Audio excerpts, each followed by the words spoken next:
कल फ्राइडे के दिन बाबा जी के डेरे में संगत के साथ सवाल जवाब थे और इन सवाल जवाबों में बाबा जी ने हजूर जी के प्रति बहुत सी बातें की।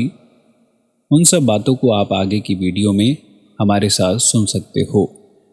इन सवाल जवाबों में जब बाबा जी स्टेज पर आए तो श्री गुरु अर्जन देव जी महाराज का शब्द गाया जा रहा था, जो कि था साजनड़ा मेरा साजनड़ा। फिर इसके बाद दूसरा शब्द बच्चों के द्वारा जो पढ़ा गया वो धनी धर्मदास जी का था और शब्द था मेहरबान है साहिब मेरा मेहरबान। इसके बाद आगे स्वामी जी महाराज का शब्द पढ़ा गया जो था आज घड़ी अति पावन।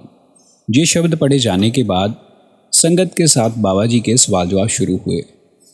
पहले एक व्यक्ति ने सवाल किया, कहा बाबा जी हमारी आपके साथ यही बेनती है कि आप हमें सेवा सत्संग के साथ जोड़े रखना और हमारे ऊपर अपनी कृपा बनाए रखना।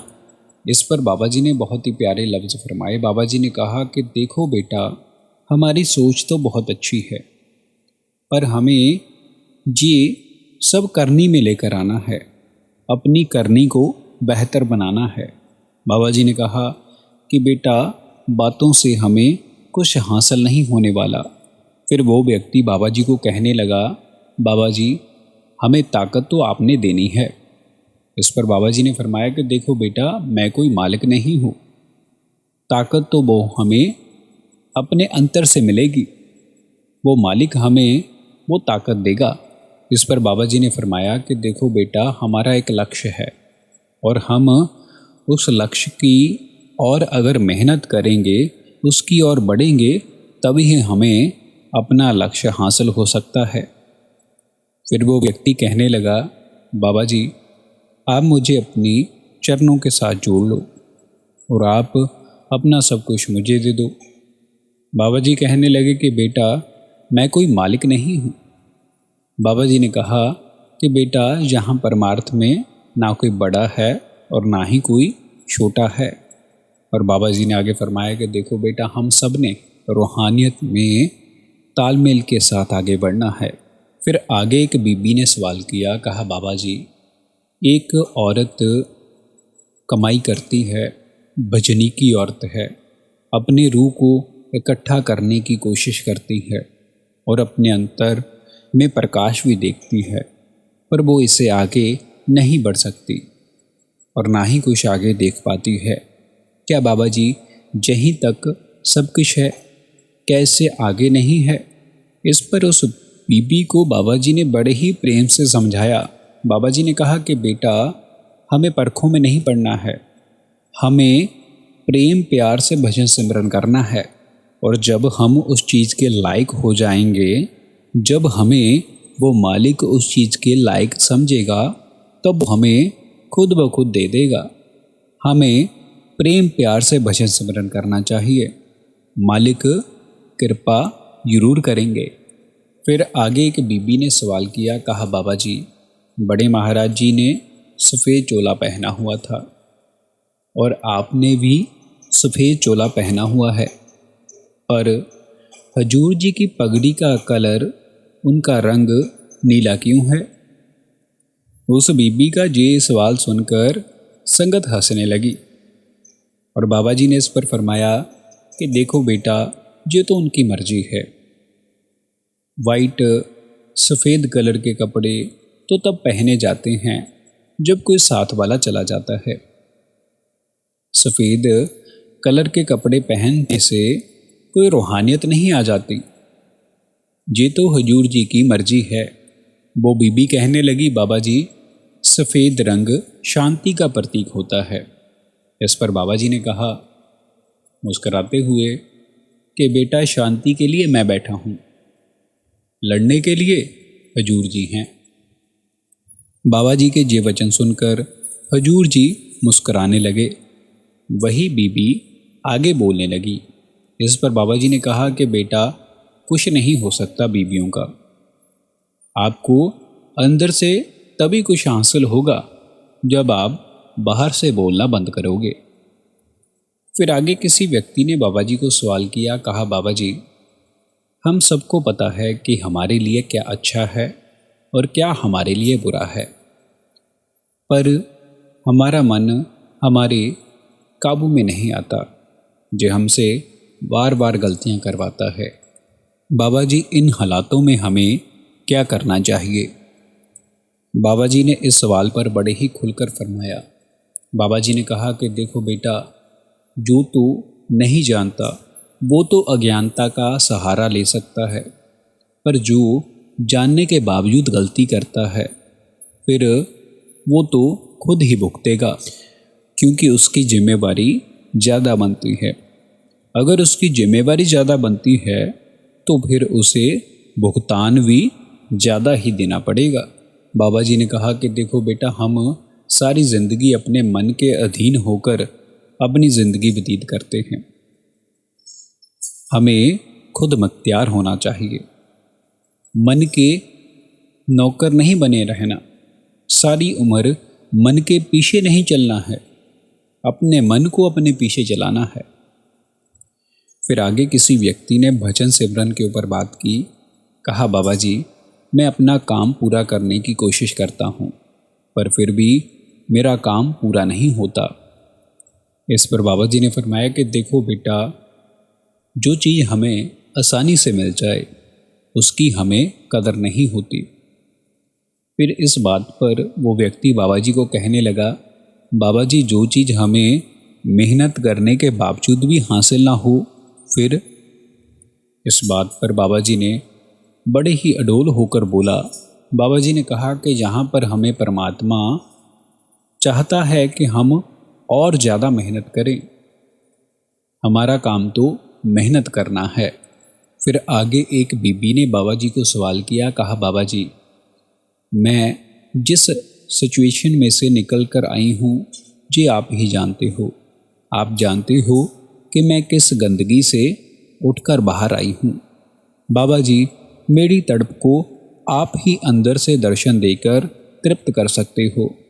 इस पर बाबा जी ने फरमाया कि देखो बेटा, ये कार्य आपने खुद करना है। कोई भी आपके लिए खाना नहीं खा सकता, खाना आपको खुद ही खाना पड़ेगा। बाबा जी ने कहा, ऐसे ही भजन सिमरन और ये अंदरूनी दर्शन आपको खुद करने पड़ेंगे। ये काम आपके लिए कोई नहीं कर सकता। फिर आगे वो बीबी कहने लगी, बाबा जी, मुझे आप अपने काबिल बनाना। इस पर बाबा जी ने फरमाया कि देखो बेटा, अगर हम उसके काबिल ना होते तब उसने हमें नामदान भी नहीं देना था।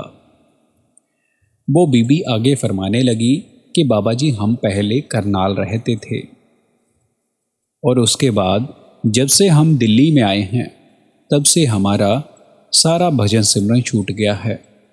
अब वो बात नहीं बनती है।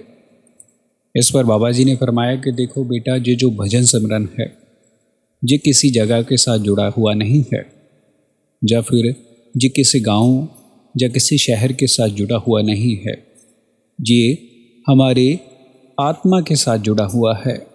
इस पर बाबा जी ने आगे फरमाया कि देखो बेटा, जिसने ना भजन सिमरन करना है उसने काल के पास बैठकर भी कर लेना है, और जिसने नहीं करना उसने कोई ना कोई बहाना तो बना ही लेना है। फिर आगे एक वीर ने बाबा जी को सवाल किया। कहा, बाबा जी, मेरा एक दोस्त है, वो इसी पंडाल में बैठा हुआ है। बाबा जी, 25 साल हो चुके हैं उसकी शादी को, और उसको गुस्सा बहुत आता है। जब वो गुस्सा करता है तो उसके बाद वो बहुत रोता है। उस व्यक्ति ने आगे कहा कि बाबा जी, उसकी बीवी भी रोती है और उसका एक छोटा सा बच्चा है और वो भी उस बात पर रोता है। उस व्यक्ति ने आगे कहा कि बाबा जी, उसे क्या करना चाहिए? इस पर बाबा जी ने बहुत ही प्यारा जवाब दिया। बाबा जी ने कहा कि देखो बेटा, गुस्सा करने से हमें क्या हासिल हो सकता है या फिर हमें क्या हासिल हो जाता है। बाबा जी ने कहा कि अगर हम देखो बात बात पर गुस्सा करते हैं तो ये भी एक किस्म का अहंकार ही है। ऐसा कर कर हम ये साबित करते हैं कि मैं सही हूँ और दूसरा गलत है। बाबा जी ने इस पर फरमाया कि देखो बेटा, हमने अपने मन को खुद यहाँ तक लेकर आए हैं। हमने अपने मन को खुद बिगाड़ा है और अब हम सुधार भी इसे खुद ही सकते हैं। वह व्यक्ति आगे कहने लगा कि बाबा जी, वो कभी कभार सोचता है कि उसके पुराने जन्मों का हिसाब किताब ज़्यादा है, जिसके कारण उसे इतना ज़्यादा गुस्सा आता है। बाबा जी ने फरमाया कि देखो बेटा, अगर इतना ज़्यादा हिसाब किताब होता तो मालिक ने उसे इंसान का जामा नहीं देना था। फिर वो व्यक्ति आगे कहने लगा, बाबा जी, मैं 16 घंटे काम करता हूँ और मैं हक हलाल की कमाई करता हूँ। मैं एसी का काम करता हूँ, पर मैं अपने भजन सिमरन को वक्त नहीं दे पाता। इस पर बाबा जी ने फरमाया कि देखो बेटा, हमें बैलेंस बनाकर रखना है। मालिक ने हमें खाने के लिए रोटी दी है। अगर हमारे मन के अंदर शांति नहीं है तो हमने ज़्यादा पैसा भी क्या करना है। फिर आगे एक बीबी बाबा जी को कहने लगी, बाबा जी, मैंने आज हजूर जी को बोला कि आप मेरी पर्ची निकाल दो, तो आज मेरी पर्ची निकल आई है। वो बीबी बाबा जी को कहने लगी, बाबा जी, आपका भी थैंक यू और हजूर जी का भी थैंक यू। इस पर बाबा जी ने फरमाया कि बीबी, मेरा कौन सा थैंक यू। वो बीबी मुस्कराते हुए कहने लगी, बाबा जी, आप मेरे साथ बात कर रही हो। इस पर बाबा जी ने कहा कि अच्छा, मैं आपके साथ बात कर रहा हूँ, आप मेरा इसलिए शुक्राना कर रहे हो। इस बात पर संगत खिलखिलाकर हंसने लगी। फिर वो बीबी कहने लगी, बाबा जी, मुझे कभी आपके दर्शन होते हैं और कभी बड़े महाराज जी के दर्शन होते हैं।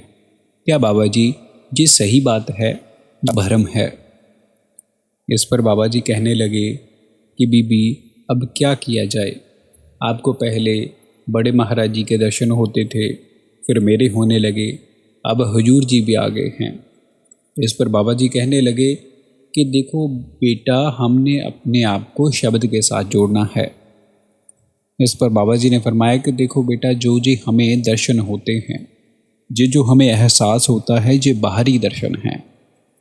इस पर बाबा जी ने फरमाया कि देखो बेटा, हमें अपने आप को उस शब्द के साथ जोड़ना है।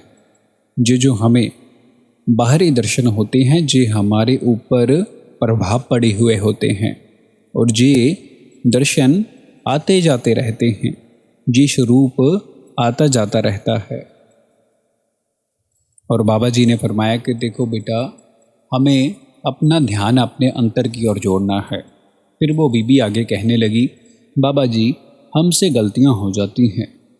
इस पर बाबा जी ने फरमाया कि देखो बेटा, हमें ये ध्यान में रखना चाहिए कि हमने कर्मों का हिसाब किताब खुद देना है। फिर वो बीबी आगे कहने लगी, बाबा जी, मैं हिंदी में सत्संग करना चाहती हूँ। इस पर बाबा जी ने फरमाया कि बेटा, तुम हिंदी में सत्संग मत करना, तुम फ्रेंच में सत्संग करना। बाबा जी के ये वचन सुनकर संगत खिलखिलाकर हंसने लगी। हमारी आज की इस वीडियो में सिर्फ इतना ही। हम अपने चैनल पर बाबा जी के रिलेटेड वीडियोस अपलोड करते रहते हैं। अगर आपको इस प्रकार की वीडियो सुनना पसंद है तो आप हमारे चैनल को ज़रूर लाइक, शेयर एंड सब्सक्राइब कीजिए।